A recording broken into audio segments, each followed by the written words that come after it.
인사하겠습니다. 안녕하십니까. 저는 국민의힘 해운대구를 출신 국회의원 김미애입니다. 저는 2020년 12월 1일에 보호출산법을 대표 발의한 국회의원입니다. 그로부터 지금까지 2년 7개월 지났습니다. 그런데 아직 국회 보건복지위원회 법안심사 소위 문턱을 못 넘기고 있습니다. 제가 2020년 국회의원이 되고 나서 첫 번째 그해 국정감사 때 당시 문재인 정부 보건복지부 장관께 질의했을 때 복지부 장관이 보호출산제가 도입돼야 된다. 출생통보제보다 먼저 도입돼야 된다고 했습니다. 그러고 나서 제가 12월 1일에 발의를 했고 2021년 5월에 복지위 법안 소위 1차 회의를 했습니다. 당시 문재인 정부 차관은 보호출산제는 출생통보제와 병행 도입돼야 된다고 했습니다. 그래서 제가 반대하지 않는다. 빨리 서둘러 주세요라고 요청했습니다. 그리고 같은 해 11월에 어떻게 되어가냐, 출생통보제 어떻게 되어가냐 질의하니까 법제처 심사 중이고 곧 완성된다고 했습니다. 그리고 내년 초에는 발의할 거라고 했습니다. 그래서 2022년 1월부터 출생통보제 신속히 발의해달라고 요청을 했고, 그래서 2022년 3월에 법무부에서 출생통보제를 골자로 하는 가족관계등록법 개정안이 발의되었고, 그것이 지금 국회 법사위에 계류 중인 겁니다. 그로부터 1년 3개월이 지났습니다. 대한민국에 최근에 어떤 일이 생겼습니까? 병원에서 출산 후에 임시신생아 번호를 부여받고 받았으나 출생신고 안 된 아기의 숫자가 2237명이라고 했습니다. 그랬더니 온 국민이 이제 그 사실을 알게 되었죠. 그러나 이러한 사실은 그 이전부터 계속 있어 왔습니다. 아기를 낳자마자 창밖으로 던져서 죽이거나 쓰레기통에 버렸거나 변기통에 넣거나 비일비재하게 끔찍하게 아기의 생명을 죽인 일들이 있었습니다. 그리고 2013년인가부터 2020년까지 8년 동안 영아 살해죄 1심 판결문 분석해 보니까 46건인데 가해자가 전부 산모입니다. 오롯이 여성의 몫으로만 남아 있습니다. 그래서 저는 불안한 상태에 있는 임신 갈등을 겪는 위기 여성의 건강을 보호하고 신원도 보호하고 아기의 생명권과 알 권리를 보호하기 위해서 보호출산제를 발의했습니다. 임산부와 아기의 기본권을 조화롭게 보호하는 방법입니다. 이것이 최고라고 말하지 않고 맞는 키라고 말하지 않습니다. 무고한 그 수많은 아기들의 죽음에 대해서 우리는 이제 일을 해야 됩니다. 국회가 일을 해야 됩니다. 그런데 오늘도 국회는 보건복지 법안 소위 문턱을 넘기지를 못했습니다. 그래서 이에 대해서 많은 시민단체가 90여 개 단체입니다. 90여 개 단체가 보호출산법 시민연대를 결성해서 보호출산법에 조속한 통과를 촉구하는 기자회견을 하는 겁니다. 이제 그분들의 목소리를 직접 전하겠습니다. 먼저 누가 하실까요?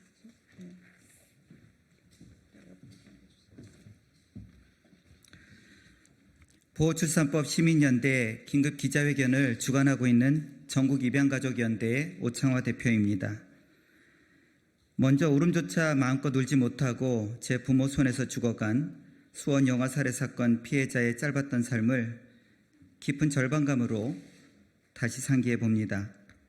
감사원에서 밝히기를 2015년부터 2022년까지 8년 동안 출산 후 출생신고 되지 않은 아동이 전국적으로 2236명이라고 했습니다. 같은 기간 서울 베이비박스에는 1418명의 아이가 발생했습니다. 이 중 상담을 통해 원가정 복귀와 입양 결정으로 출생신고된 아기가 373명입니다. 나머지 1,045명은 미아 신고를 통해 구청에 인계되었습니다. 이른바 나은이로부터 출생신고되지 못한 아이들입니다. 안타까운 사연의 속사정은 다음과 같습니다. 강간에 의한 출산, 10대 미혼모의 출산, 외도 출산, 이혼 후 300일 이전 출산, 근친 출산, 난민 등이 포함된 불법 체류자 출산 등입니다. 이런 사정 말고도 키울 수 있는데 키우지 않겠다는 자발적 포기자도 있습니다. 2012년 입양특례법 시행 전 가정 우려했던 현실이었습니다. 자비 없이 작은 출구조차 허락되지 않은 강제 출생 신고제가 산모를 위험한 선택지로 내몰고 아이의 생명을 앗아가고 있습니다. 감사원에서 밝힌 2,236명은 그러나 병원 출생 기록에 있는 아이들입니다. 베이비박스에서 확인된 병원 외 출산 사례가 2018년부터 최근까지 평균 10%가 넘습니다. 그녀들은 출산 사실을 숨기거나 아이의 존재를 감추기 위해 원룸이나 화장실에서 몰래 아이를 낳았습니다. 출생신고가 아예 불가능한 불법 체류자 등의 사례까지 포함하면 도대체 얼마나 많은 아이가 출생신고를 피하려고 죽거나 감춰져야 했는지 추산조차 안 됩니다. 언론 보도에 따르면 최근 11년간 적발된 영아 사례만 100건에 이릅니다. 법은 국민의 안전과 생명을 지켜야 합니다. 그런데 입양을 위해 출생신고를 강제한 그 법이 임산부를 사지로 내몰고 죄 없는 아이들의 목숨까지 죽이고 있습니다.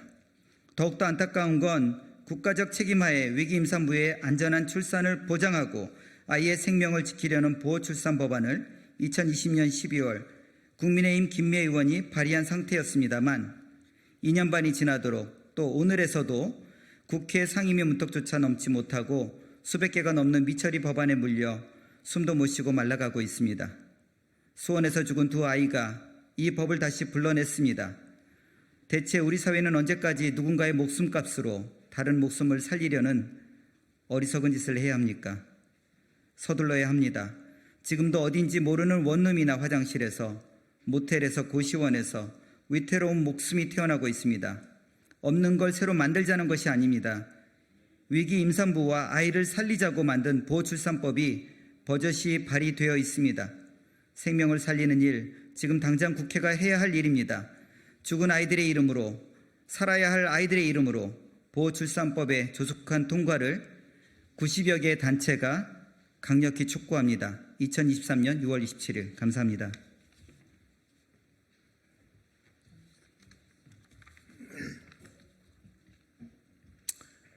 안녕하십니까. 저는 베이비박스를 운영하고 있는 이종락 목사입니다. 저는 요 며칠 동안에 참담하고 억장이 무너지는 그 마음으로 잠을 이루지 못했습니다. 지금도 앞으로도 계속해서 발생될 수밖에 없는 출생 미등록 아동의 유기 사례, 이 사건과 불법 입양이 이제는 수면 위에 이제 가득 채웠습니다. 앞으로 더 이런 일이 일어날까봐 목회자의 한 사람으로서 정말 절망 가운데 있으면서 기도하고 있습니다. 출생 신고 사각지대, 이 사각지대에 놓인 미혼모와 아기를 죽음의 경지로 몰아넣은 2012년 8월 입양특례법에 대해서 10년 전부터 계속 문제를 제기하고 입양특례법 개정을 계속 제가 부르짖고 있었습니다. 무엇이 달라졌습니까? 법을 촘촘하게 만들고 처벌을 더욱더 강화한다고 해서 그들을 살릴 수 있습니까? 출생신고 사각지대가 이제 오늘 만의 일은 아니죠. 출생신고 사각지대는 옛날부터 있어 왔고 지금에도 계속 현존하고 있습니다. 자, 아까도 이야기를 많이 했습니다만 강간으로 인한 태어난 아이들, 또 10대 미혼모들의 아이들, 건친 상환의 아이들, 그리고 외도로 태어난 아이들, 300일 전에 이혼 후에 300일 전에 태어난 아이들, 또 미혼부로 있는 아이들, 불법 체류자나 또 난민들의 아이들은 아직도 대한민국에서 태어나도 대한민국의 국민임에도 불구하고 이들은 보호를 받지 못하고 출생신고 사각지대에 내몰리고 있습니다. 이거 참 큰일 아닙니까? 왜 나라의 국민의 그 출생신고를 막고 있는 이 사각지대의 법을 개정하는 이 법을 놓고 지금 논의하고 있는 중인데, 이제는 이런 일이 있어서는 안 되지 않겠습니까? 일찍 미국과 독일, 유럽 이 복지 국가에 대해서는 베이비박스를 100개 이상 설치를 하고 아기의 생명을 보호하거나 또 비밀 출산과 익명 출산법을 통과시켜서 인권보다 소중한 생명을 지키고 있습니다. 현재 우리나라 정부에서도 정부에 좋다 무반응 무대책 무관심으로 외면하는 베이비박스가 8년간 출생 미등록 이제 2,000명 중에 1,000명의 아이들을 생명을 보호를 했습니다. 베이비박스가 유기를 조장한다고요? 주장하던 이런 분들 묻고 싶습니다. 이제 냉장고와 쓰레기와 분리수거장에 산에 공정한 시대 장소를 가리지 않고 유기를 하는 이 아이들이 왜 유기를 하게 됐습니까? 입양특례법의 결과입니다. 인권의 무게가 생명의 무게보다 무겁다고 말합니까? 권리 옹호가가 생명의 무게보다 더 무겁습니까? 여러분, 저는 목사이기 전에 생명을 존중하고 생명을 사랑하고 생명을 보호하는 일이 우리 국가가 해야 될 일이고 우리 국민 모두가 해야 될 일이라고 생각을 합니다. 성경 말씀에 사람이 만일 천하를 얻고도 제 목숨을 잃으면 무엇이 유익이 있으리요? 천하보다 귀한 생명들이 아니겠습니까? 오늘 김미애 국회의원, 국민의 국회의원께서 보호출산법을 발의했습니다. 생명을 존중하고 생명을 사랑하고 생명을 보호하기 위해서 이 법 통과시켜 주시기를 바랍니다. 우리 국민에게 호소합니다. 국회의원 여러분들에게 호소합니다. 나는 근데 유기를 하기 위해서 출산하는 엄마는 없습니다. 지금도 위태롭게 아기를 끌어안고 울고 있는 미혼모와 여성을 국가가 이제 온 국민이 지켜주십시오. 모든 것을 여성의 책임으로 전가하지 마십시오. 책임을 물으신다면 아기만 낳고 도망간 그 친부에게도 철저하게 책임감을 물어야 될 줄로 압니다. 태아의 생명과 태어난 생명, 미혼모가 안전하게 아기를 키울 수 있는 보호법, 출산보호법을 통과시켜 주시기를 간곡히 부탁을 드립니다. 또 호소합니다. 우리 10초만이라도 입양특례법으로 희생당한 아기들을 위해서 묵념을 해주시기를 간절히 부탁을 드리면서 마치겠습니다. 감사합니다. 10초 동안 그 아이들을 위해서 묵념하겠습니다.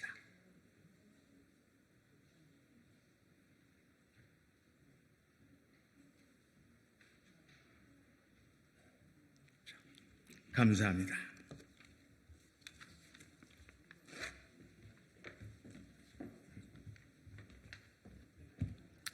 네, 안녕하십니까. 저는 사단법인 바른인권여성연합 사무총장 전혜성입니다.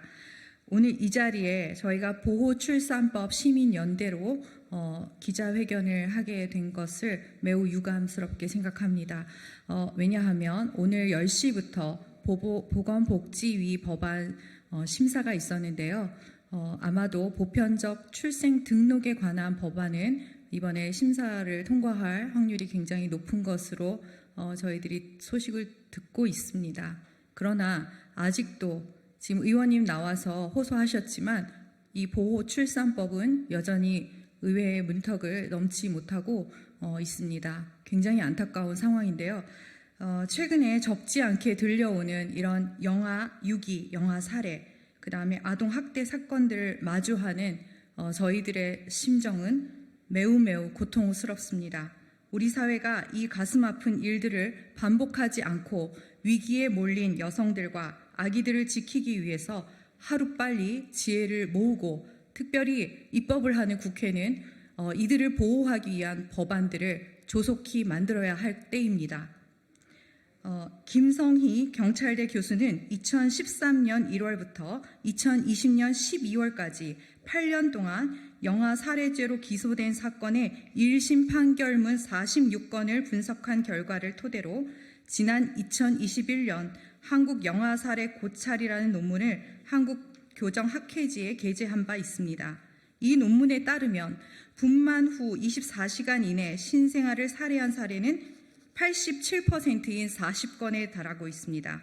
가해자들은 모두 생물학적 친모로 36명에 달하는 78%가 초범이며 가해자의 연령은 공개된 정보만 보면 8명이 미성년자, 3명은 20대 초반인 것으로 밝혀졌습니다.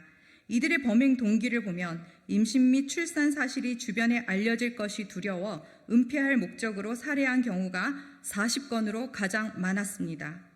임신 및 출산 사실이 주변에 알려질까 두려워하는 여성들은 익명성을 보장받을 수 없다는 현실 앞에서 스스로 제도권에서 벗어나 주거지나 건물 화장실, 사무실 등으로 출산을 내몰리고 있습니다. 또한 대부분의 아이의 친부가 가해자의 임신 사실을 인지하지 못한 채 가해자 대다수 혼자서 양육과 출산을 부담해야 하는 상황이기에 의료기관이나 사회복지기관 등의 도움을 구하기보다 낙태, 영아 유기, 영아 살해와 같은 그런 극단적인 선택으로 이끌리게 되는 것입니다. 이러한 현실을 우리는 가슴 아프게 인식하고 출산 등록제와 함께 위기에 처한 여성들에게 낙태하지 않고 안심하고 출산할 수 있도록 출산 시 익명성을 보장하는 보호 출산제를 시급하게 도입해야 한다는 것을 인식하기를 원합니다. 한 가지만 더 국회와 국민에게 호소합니다. 낙태와 영아 살해 같은 극단적 선택을 하게 되는 가해자들 대부분이 미성년 혹은 20대 초반의 젊은 여성들입니다.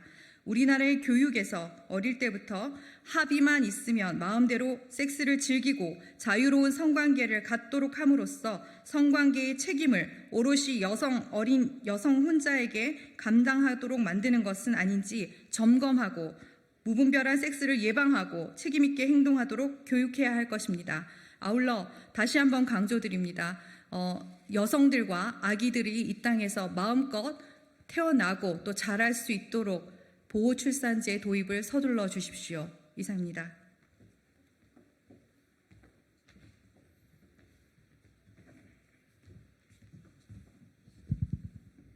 안녕하십니까. 사단법인 한국가족보건협회 사무총장 이춘호입니다. 우리나라는 20세기 후반 급진적인 산하 제한 정책을 도입하여 태중의 자녀를 죽이는 일을 마치 애국하고 인류애를 발휘하는 일인 것처럼 착각하고 살았던 나라입니다. 그 결과 전 세계의 유례를 찾아볼 수 없는 낙태율을 보이게 되었고 낙태가 합법화되었던 미국보다 오히려 전체 인구수 대비 더 높은 낙태율을 기록했습니다. 이제 우리는 비밀출산제를 도입하여 모든 생명이 죽임당하지 아니하고 세상에 태어나 빛을 볼 수 있도록 보호하고 보증해 주어야 합니다. 키울 수 있는 형편이 아닌 사람들을 위해 그러나 소중한 생명을 잉태한 사람들을 위해 우리가 반드시 해줘야 되는 것이 바로 비밀출산 제도의 도입입니다. 태중에 있는 가장 힘이 없고 연약한 존재의 인권과 생명이 존중되고 보호받을 때 우리나라는 모든 생명에 대한 경외함과 진정한 인류애가 구현될 수 있을 것입니다. 비밀출산 제도가 잘 도입되어져서 태아의 인권이 보호되고 가장 연약한 사회의 존재들도 보호받을 수 있는 대한민국이 될 수 있도록 입법, 사법, 행정부에 있는 많은 리더자들께서 마음을 모아주시기 부탁드립니다. 감사합니다.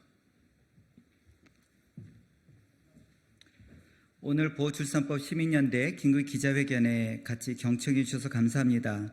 여러분들께서 우리의 목소리를 들어주시고 특별히 이번에 김미애 의원이 발의한 보호출산법이 꼭 통과됨으로 말미암아 많은 태아들의 목숨이 보호받고 살림받고 또 다른 방법으로 가정에서 자라기를 간절히 소망합니다. 경청해 주셔서 감사합니다. 마지막 같이 한번 읽도록 하겠습니다. 아이들이 죽고 있다. 같이 따라 주십시오. 아이들이 죽고 있다. 아이들이 죽고 있다. 보호출산법으로 보호출산법으로 살려내자. 살려내자. 감사합니다. 한마디가 더 있습니다. 우리의 침묵은 이 아이들을 살인케 만든다. 따라하십시다. 우리의 침묵은 하지 말라고요? 자, 우리는 침묵하지 마십시다. 이 작은 자들 위해서. 감사합니다.